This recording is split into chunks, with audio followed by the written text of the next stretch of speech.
Awalnya bermula dengan baik saja. Tibalah satu kejadian.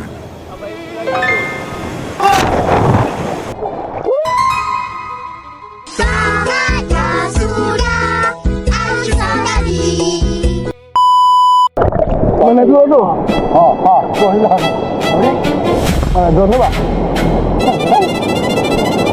Tadi ada situ. Mesti kau nak tahu kan apa kejadian dengan drone tu. Okey geng. Macam ni cerita dia. Tahun Jumaat tu waktu maghrib aku redah juga geng. Masuk ke campsite Zamnas. Kena pula jalan tu geng. Lain macam. Seram sejuk aku dibuatnya. Tapi nak buat macam mana kan. Kita pengamal solo camping. Kita kena berani. Kita kena redah juga kan. Oi, salah jalan geng.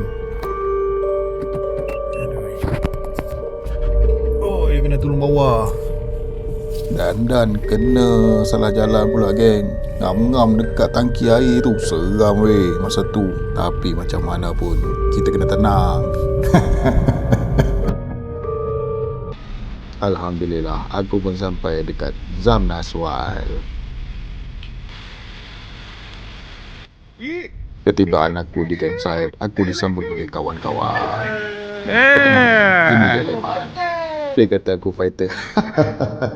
Dia tak tahu aku bertarung sampai sini tadi. Ini pula Fahmi. Dan ini pula Abang Lan. Oh, ni ada pintu kat sini. Oh, tu toilet dia. Jangan terkejut geng. Ini bukan keranda. Ini konten aku. Dan ini bukan konten seram. Malam tu cuaca amat sejuk sekali. Sedap gila. Ini kali pertama aku dapat rasa suasana sejuk di Zamnas Campsite. Kita ni belum habis lagi geng. Tunggu di part 2.